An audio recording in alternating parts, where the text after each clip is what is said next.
All right, good day to you. Really glad that you're here. Welcome to Village Church. My name is Mark. I'm the senior pastor here across these sites, these churches that we have. And we're going to do something a little bit different across all of the sites today here in Surrey, Langley, Coquitlam, Calgary. We're going to be talking about, for a few minutes, kind of the mission of the church.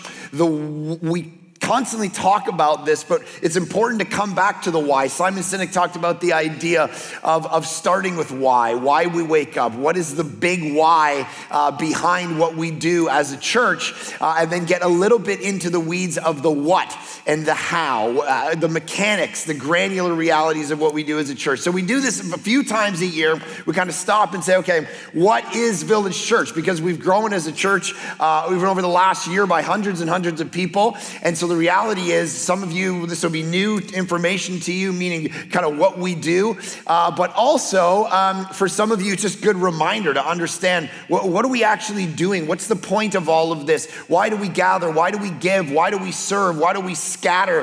What is this all about? So if you're new, it'll be good for you as well. So really excited to be able to take certain weeks. We do about 3 of these a year, kind of a This is Village Church, give you an update. And I want to kind of frame it around 3 ideas. So if you got a Bible, go to Matthew chapter 16. That's going to kind of be the backdrop of what I want to tell you today, because the reality, and I want to kind of give you a couple updates as well that cycle around 3 kind of areas, and I'll explain those in a second. But in Matthew chapter 16, Jesus is going along and he's teaching. It says in verse 13, when Jesus came into the district of Caesarea Philippi, and what's really important about that is Caesarea Philippi was not a Christian area at all. And so it wasn't like Jesus just hung out with his Christian friends and hung out with Christian leaders. He liked to go where people didn't know Jesus. That was his missional impulse.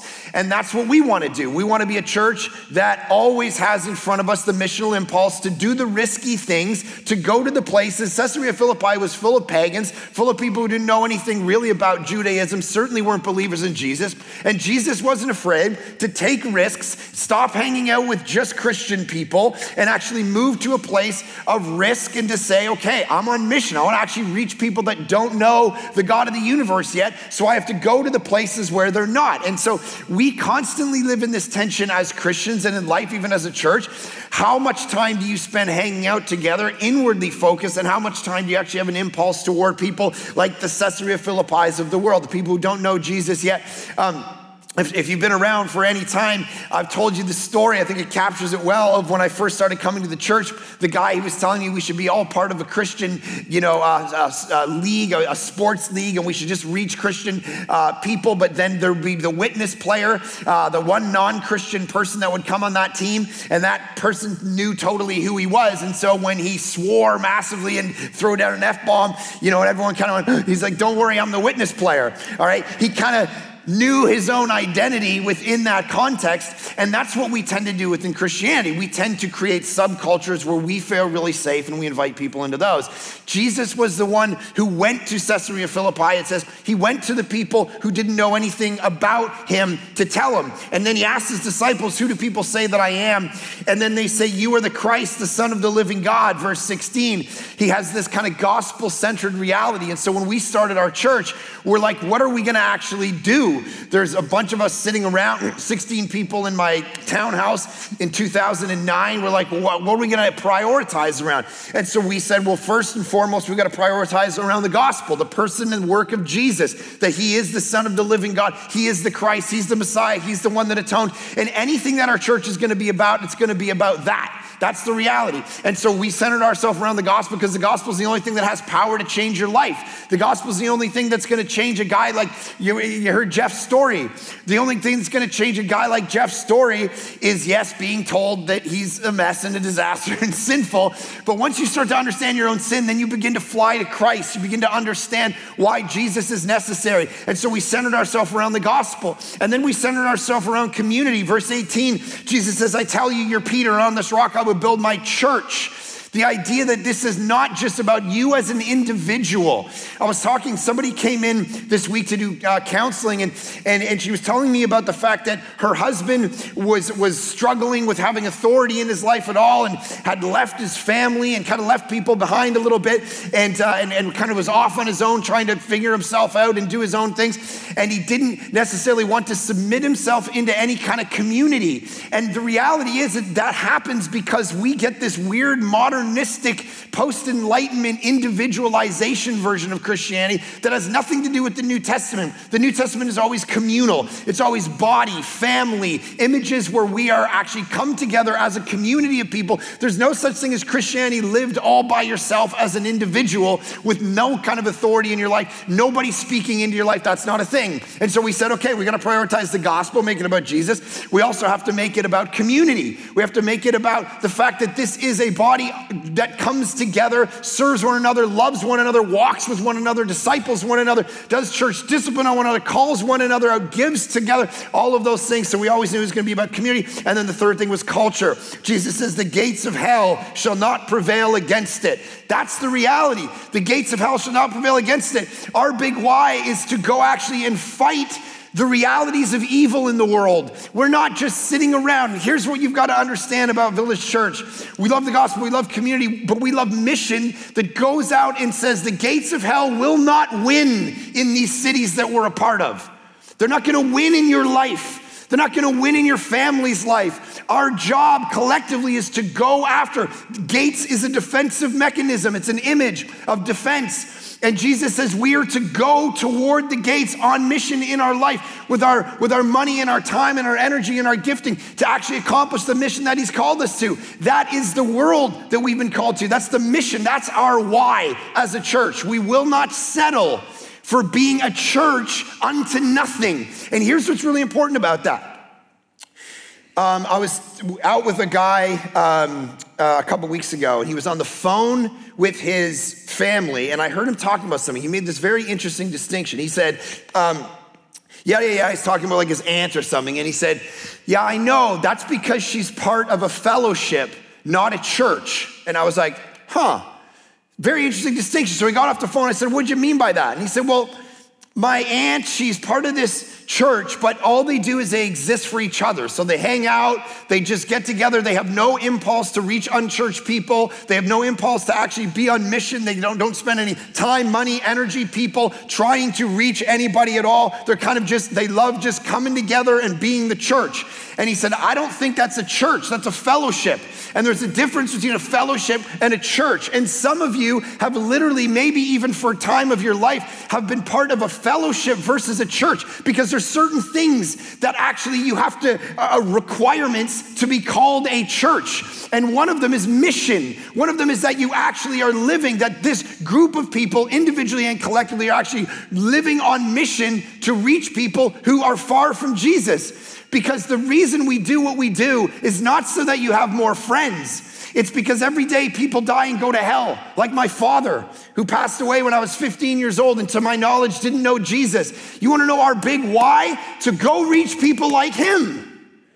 To reach your family members and your friends and your coworkers that don't know Jesus, or maybe even some of you who are sitting across these sites and you're watching this and you're questioning and you're wondering about God and you're wondering about salvation. We exist to make sure that you know Jesus. That's our big why. And so what we do is we spend money, staffing, budget, time, energy, plans, everything around that why. Yes, of course, we're about, let's make sure we have a healthy church here, which is why we have discipleship and youth programs and kids programs and women's things and conferences and community groups and great staffing and amazing lead pastors who shepherd and lead and love and serve you in these local congregations. We have all that's beautiful. You need church health in order for the mission, but it's not unto something. It's church health unto mission. It's serving unto mission. It's money unto the mission of storming the gates. That's his point. And then he says this, verse 19, I will give you the keys of the kingdom of heaven, and whatever you bind, now listen to this, on earth shall be bound in heaven, and whatever you loose on earth shall be loosed in heaven. What he's saying is you have massive responsibility Every single one of us. Because what is he saying? He's saying, I'm giving you the keys as the church. I'm giving the keys to you to the kingdom. That's crazy. Here's one of the things. I've been reading the clinical psychologist Jordan Peterson, and he talks about he is connected to our culture in an interesting way. And I don't agree with everything he says, but the reality about Jordan Peterson is, here's a clinical psychologist, probably the most world-renowned academic at this point. He was a professor at University of Toronto, still is, I think, has the best-selling book in the world, talks about psychology and how it connects to our people. And he's very popular among young men. And one of the reasons is because he talks about the idea that in his classes, these young men, these 21-year-old kids, men show up at university classes, at University of Toronto, and he gets up and he teaches them, and they just say basically, hey, I don't care about anything you're saying. I'm just gonna go home and play video games. I'm just gonna basically not find a good job, not work really hard. And he says, we wonder about the rise of depression, the rise of isolation, the rise of suicide, the rise of meaninglessness in our culture. We wonder why we let our young men sit around and do nothing. And the reality is the reason we have all this rise of depression and the rise of isolation, the rise of suicide, is because we as a culture, it's a very interesting distinction he made, we focus so much on rights. I have these rights. I have a right to this, a right to that. If you go on social media, we're constantly arguing about the rights of us. I have the rights, you have the rights. We have rights. And he said the problem with that is we're having a conversation about rights without having a conversation about the more important thing, which is this word, responsibility. That your rights are my responsibility in the end, but we're only having a conversation about rights. We're not talking about responsibility. And he says, here's where that's a problem, because in the end, responsibility is the meaning of life. That if we're sitting around, he says, and we're depressed, we're going through the difficulties of life, we're suffering, we're going through that cancer diagnosis, we lose a loved one, the world is beating up on us. If we have no load to lift, then we actually can't even look at ourselves. We look at ourselves in the mirror, we have no meaning, we have no purpose. But he says, why don't you lift a load? And if you pick up a load and you lift it, at least you can look at yourself because you say, at least I lifted that from there to there. But we've removed all responsibility, all burden, all weight from anybody and just said, hey, you have no responsibility in society at all. Just fight for your rights. And he says that when you remove responsibility from people, you remove the very meaning of their existence. That's what we've done as a culture. Here's Jesus. And what did he just say? You have the keys. You are responsible for what happens for the rest of eternity. Whatever you loose on earth will be loosed in heaven. Whatever you bind on earth will be bound in heaven. Everything you do in regard to responsibility is gonna echo out for eternity forever. Do you feel that in your life at all? Because organizationally, Village Church lives and breathes about the responsibility that we have. Now, what is that responsibility? Acts chapter 1, Jesus says this. He says, here's the mission I wanna give you. Acts chapter 1, he says, the Spirit is gonna come on you, verse 8, and he says, you're gonna go out and do mission, and here's where you're gonna do mission. He says, Jerusalem, Judea, Samaria, and to the utter ends of the earth. You've heard that, right? It's kind of one of the paradigmatic missional texts of the whole Bible. Jerusalem, Judea, Samaria, and to the utter ends of the earth, Acts chapter 1. Well, how does that work? Well, they're standing in Jerusalem at the time. And so he says, there's a local reality that I want you to actually do mission in. I want you to actually reach Jerusalem. And then he says Judea, which was a little bit, and then Samaria, and then to the utter ends of the earth, right? There's this centrifugal kind of movement of the church that goes out from the center and it moves.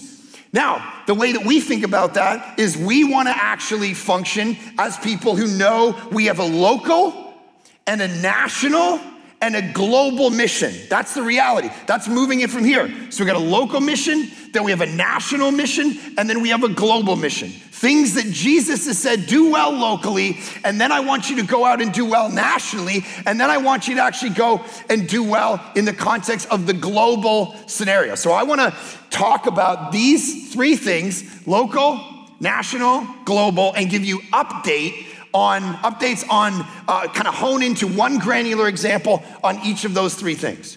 Because this is what Jesus is saying is our actual responsibility. Now, start at the granular level, start at the local reality.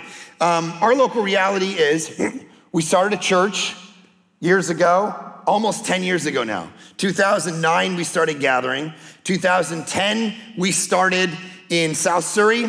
We started meeting, people started to meet Jesus, church started to grow, and we didn't really have much we could do because of the facility limitations that we had, other than to go multi-site. Now, multi-site, not everybody's part of a multi-site church, so our church has had to buy into the concept that we're one church that meets and gathers in many locations. And so we started at one, and then we moved to the Bell Center, and that started to grow. We had to go to multiple services, and then we got to the point where we couldn't handle those services anymore. And so the first thing we did is the first site we ever planted was we planted a site in Langley. And we said, look, how many people are coming from the area of Langley at all? You guys, we're gonna start a church there. And day one, I think we had 12 or 1,300 people at that site, launched that site, amazing. So we did that for about a year or two, then we realized, okay, we're out of space there in regard to the services that we can do and the realities of what we wanted to try to create. And so we wanted to be able to reach the arm out to somewhere else, because statistically speaking, people, your unchurched, de-churched friends, people who don't know Jesus, aren't gonna drive more than 20 minutes to a church. That's the philosophy of trying to multiply exponentially and reach out missiologically into a culture. You can't just have one gathering spot, because if you live 40 minutes away, your non-Christian friends aren't gonna actually come to church. And so what we did is we planted then what we call now Langley North. And so we took a bunch of people from Langley South, moved them up to Langley North, and then we planted Coquitlam. And so between, chronologically, we planted Calgary first, but I'll come back to that. Planted Coquitlam. These two are what we call cinema sites. So those are sites that we do that meet in movie theaters. The whole service is recorded, including the worship, and put on the movie screen. And so what we did is we said, okay, what we desire to do is let's do that locally and let's do that well. But obviously our vision is bigger than that. And so what we ended up doing is we planted Calgary. And Vin and his team, his amazing team, and Nathan started serving and loving the people of Calgary. We launched the site there because our impulse was not just, and right from the beginning, our impulse was not just doing something necessarily local, but doing it nationally. And so now the question is, what's next locally? If Jesus says you gotta reach your Jerusalem first, what's the next thing we're doing locally? And so we've done these sites right now. Presently, we have 5 sites as a church, and we staff around that and budget around that. And we have about an $8.6 million budget for the year to be able to do everything that we need to do, from technology to ministry to everything we do staffing wise. So what's the next thing? The next thing I'm excited to announce is we are gonna go to Abbotsford. That is the next site that we're doing. Yeah, give it up. So I'm gonna invite out Chrissy and David Atkins.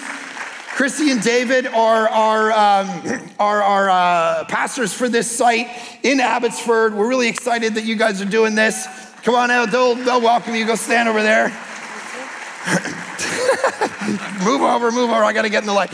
Okay, so here's the thing. We're really excited about Abbotsford sometime in the fall, and there's really 2 reasons that we're telling you about this. The first one is we want you to join it.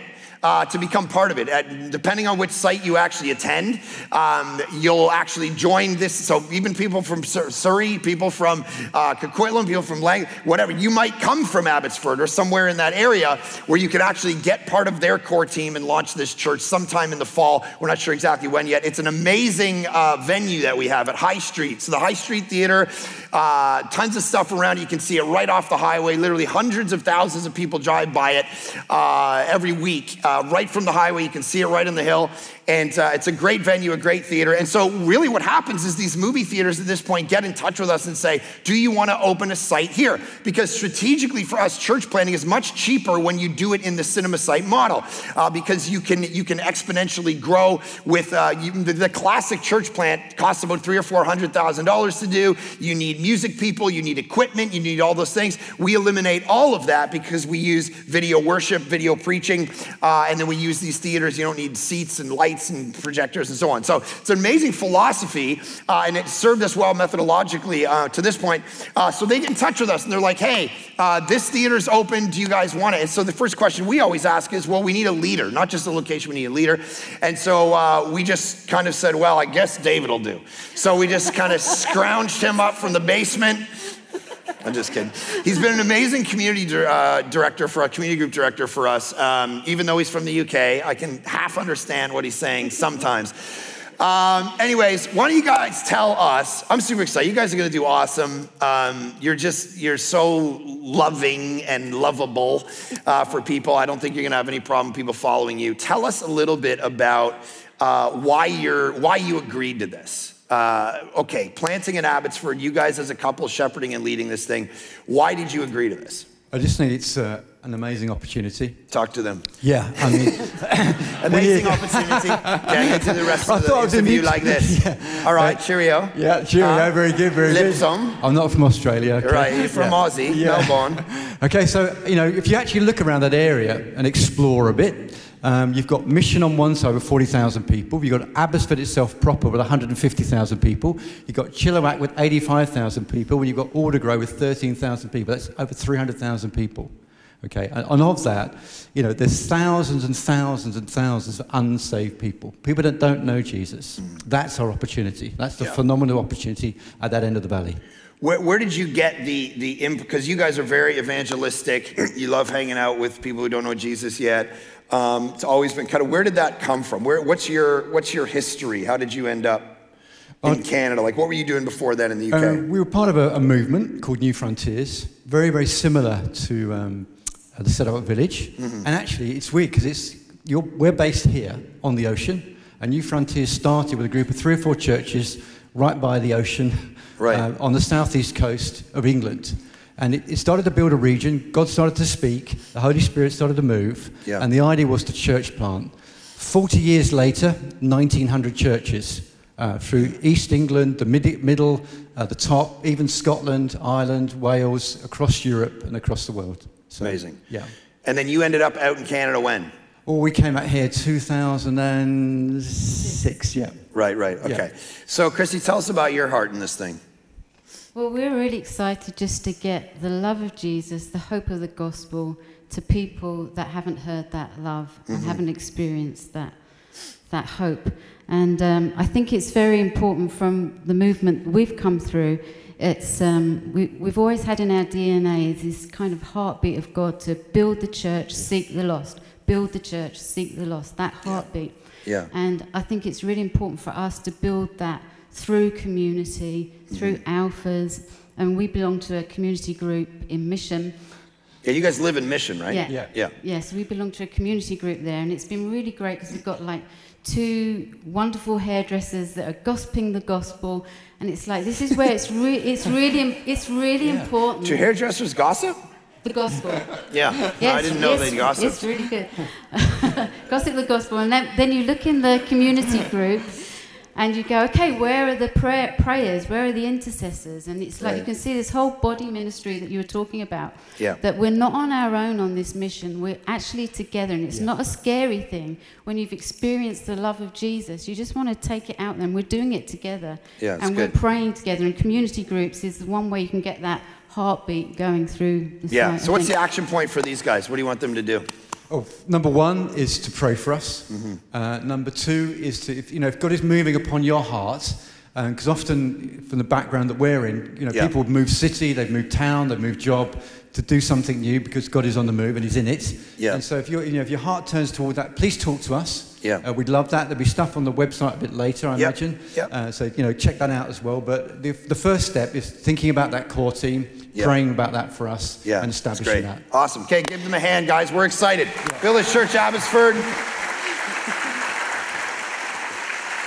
Coming in the fall of this year, sometime between fall and Christmas. So really excited because that's another local expression as we move across kind of the local scene.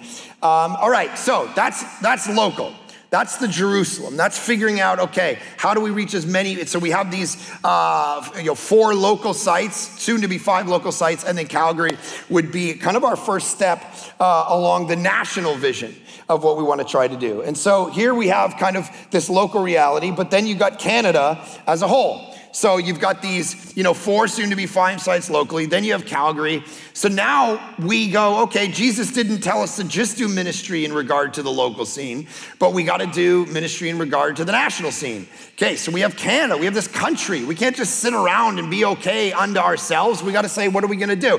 And so we started with Calgary, and so we have these conversations going. We want to go to Toronto. We want to go to, I'm actually in a conversation with a guy right now. You can pray into it, no promises. Halifax, all right, I was there 2 weeks ago. It was pouring on my face. I was like, oh Lord, Atlantic Canada. Massively important part of our country. People wanting to lead, kind of be the head of a missional hub in Halifax. We want to go across the major cities in our country because we got 36 million people here who don't know Jesus. And we have the ability in regard to technology and resources to do something about it. To go after the gates of hell in regard to people's lives. Because people in Canada are a mess. They are isolated. They are sad. Listen, 2 days ago, so we have this dog, right? Beautiful boxer dog, Kenzie. And I'm sitting in my room. I have this closet that I'm changing in, kind of walk-in closet in my bedroom. And I hear my kids are out there. We're ready to go out. And I hear my wife go, Kenzie. And so what happens is if my front door is open and my dog sees another dog, she darts out, after that dog, right? And she's super playful dog. She's this big. She's not aggressive. She's she'll lick you to death and paw you to death. So it's she comes up to this dog and she just kind of walks up and says, this guy, right, with all my kids around, goes, get your bleeping dog away from me, and kicks my dog in the ribs. Now, here's the thing. I was in my bedroom at the time. I didn't know any of this was happening, or I would have been disqualified for ministry, all right? If I saw a guy bleep in front of my 3 kids and kick my dog, I'd be in jail right now, all right? I'm just saying. This would be a video sermon from jail. Hello? I'd be in an orange suit. Hello? So, a guy kicks my dog and then just bleep, bleep, bleep, bleep, bleep, bleep 10 times. And my wife's like, dude, there's 3 little kids right in front of you. He's like, I don't bleep and care. Loses his mind. Next day, my friend was driving. I'm in the car.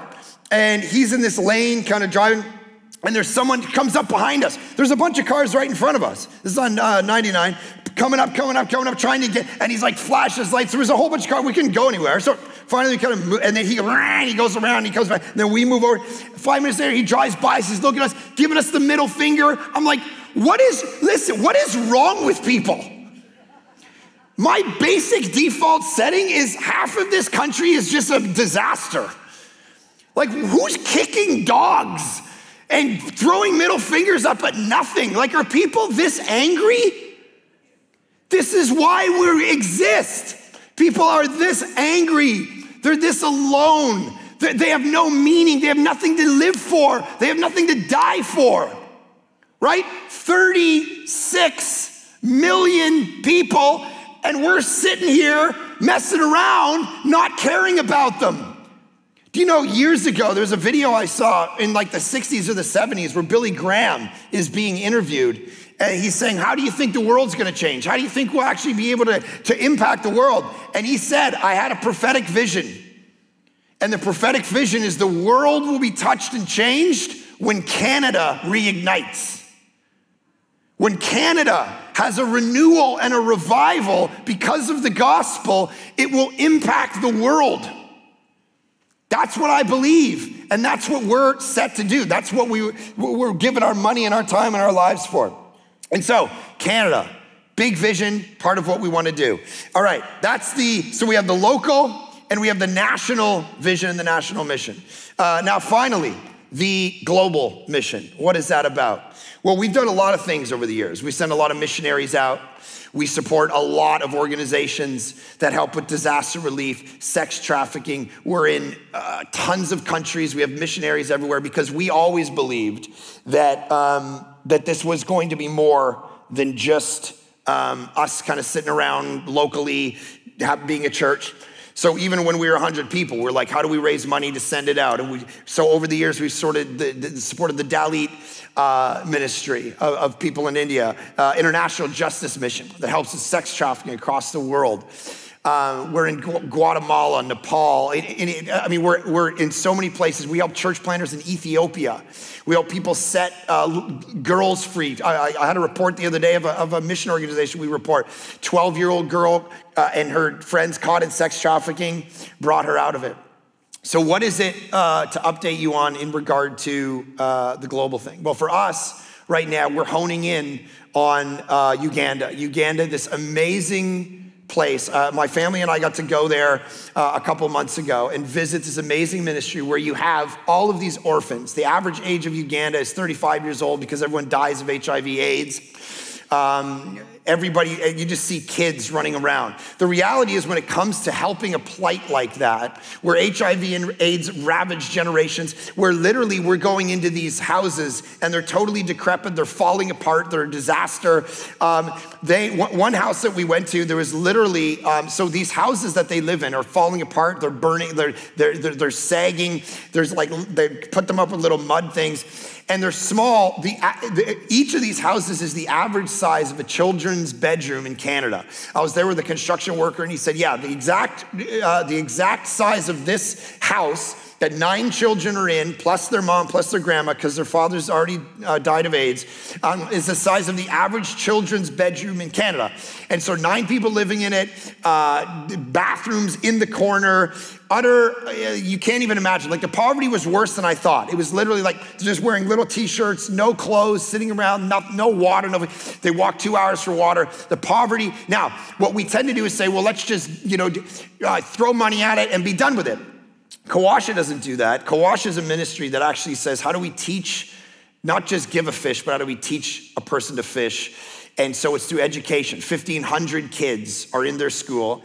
They have a clinic that they were forced to create because of what they were doing with the students that actually helps 17,000 people a year. Most HIV/AIDS, tons of babies. I mean, we walked through it one day and literally the thing was just rammed with people waiting with babies in their arms, waiting for help. And this is something that CoWash just had to get into. But the government is threatening to shut down both the school, which has 1,500 kids that all get educated, they move on, then they bring wealth and education and health back to their cities. They don't actually move to the Western world once they're educated. They go back, which is changing the whole culture. The government is threatening to shut down the school and the clinic over the next couple of years, the clinic by next year, if they can't renovate them. And so we got together with Jeff and Shannon Dyke, who run this they're amazing people. And we said, what does it actually look like? And so what we're doing is we're doing the 2019 golf tournament on August 28th is going to raise $1 million in a single day to rebuild the school and rebuild the clinic to give these guys another 35 years of being able to do what they do in one day. Yeah, it's an amazing thing. Now, to be able to do that, we need you to actually step up. So take your, the golf tournament it's filling up. We have about 15 sponsorships that actually need to be filled. So just really granular update for you. Of about $5,000 to $8,000, somewhere in that range. And it can be your business actually sponsoring a hole. I think we have 12 or 13 holes left as of this moment. The point is to fill those up. So when you're done here, go out to the foyer at any site that you're at, that you're watching this. Go into the foyer, sign your company up to be able to take those holes between $5,000 and $8,000. Of course, you get tickets for the dinner as well, which is going to be, so people say, okay, well, it's more than last year. Yeah, it's because we're raising twice as much money. And The experience, the quality of it's gonna be amazing. Like beyond anything we've ever done. We actually have less people in the room for the dinner. It's almost like a gala type. We have 4 world-class chefs that have all given their time and energy toward creating this family-style meal. So it's not your classic kind of golf tournament, rubber chicken meal. It's like a legit experience. My wife, I was away when they went and actually had all the food to kind of test it all. She said, honestly, it was the best meal I've ever had in my life. So that obviously, to be able to have the quality, but also raise the most amount of money, we needed to up the price on those things. But that's okay, your businesses need to give to charity anyways. And look, here's the thing. I know what you're driving. I know the kind of houses you live in, all right? Organize your life to help the kids and to be able to actually do kingdom work. That's the whole point. It's in a similar way. Listen, so go out to your sites, sign up. We also need auction items. We need the stuff that people are gonna bid on to raise money. So it's stuff where if you guys have homes in great places, you guys have flights or points that you can give into the auction so that we can get people to these experiences. Those are huge helps because that's what actually raises the money. We're there to raise the money, $1 million for a single day to be able to help the kids. We're super excited about it. So this is gonna fill up fast now, so make sure you're texting your business partners, whoever you need to ask to make sure this happens. Of course, all of it's receipted and all that. So anyway, so make sure you do that. We wanna fill it up really quick. There's 13 spots left. So we want to fill those, and then all the auction items, the points, the flights, all of that stuff, just start thisisvillagechurch.com/golf and start getting us the information. Now, all of that can only be driven, of course, by the reality of having a healthy, localized place out of which to do these ministries, which is the last update I want to give you, which is the reality of the building, the land. About 7 years ago, we started looking into land and trying to figure out, okay, how are we gonna actually, I went and met with one man, and he was talking to me about our scenario, and I was telling him how precarious our scenario could be in regard to different political realities, and he said, if you're gonna do all of this, you need a home. You need a place out of which to do this. So for 7 years, we've been looking. 2 years ago, we tied up land here in Surrey. We raised $10 million. You remember that? God bless you. Thank you. Unbelievable. In 6 months, you raised $10 million to be able to buy this land. Well, I'm happy to announce we have land title. It's done. It's over. The land is ours. The certificate's there. It took a long time to figure it out. Amazing. So thank you for giving, being generous. Now we have to build something. We have to put a building on it. And so we've been working tirelessly. Our executive pastor, John Broadhead, you can thank him and pray for him as he works tirelessly with the city and architects around every nuance of this building. We're really excited about it. But as we start to build it, the city keeps coming back to us with information, so on and so forth. So long story short, we are going to launch the campaign, but we're gonna launch it in the fall. And the reason for that is because we wanna understand what the true number is, because as we work with the city, they're giving us different numbers around parking, and the number fluctuates. So we wanna be able to come to you and say, this is the number. It's probably in the ballpark of $30 million, give or take, 10 million one way or the other, probably the other, because we need to actually, so it's about 110 square foot building to be able to host everything that we need to do in regard to technology, conferences, ministries, leadership development, all the things that we need to be able to accomplish. We're not building a 7,000 seat monstrosity. We're building a 1,500 seat theater. So it's pretty humble in that regard.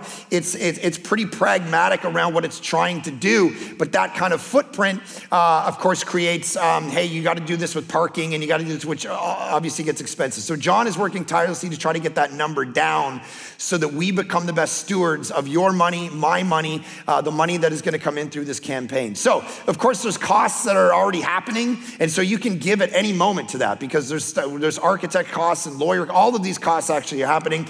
But it's amazing that we've actually got the piece of property, and it's a valued piece of property. God has put this in our, I don't know how we ended up getting it. It's actually amazing. We got it for $10 million. There's people who've already offered us 17 for it. That's how much it's increased in its value. And it's like, sweet, I'm getting a Tesla.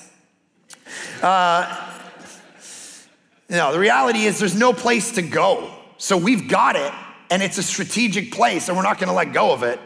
We got to build something on it. And so we're excited about it, but we're going to wait till the fall to actually launch it all for you, to be able to show you, here's what we're building. And it's going to be, it sounds like a lot of money, but the reality is, for the church our size, with the resources that are here, over the course of 3 tax seasons, it shouldn't be a problem. We raised $10 million in 6 months. So if we're talking about raising that kind of money, you're talking about 3 years just doing the same thing, which means organizing our lives, priorities. Some of you might have not given anything. Some of you could have given more.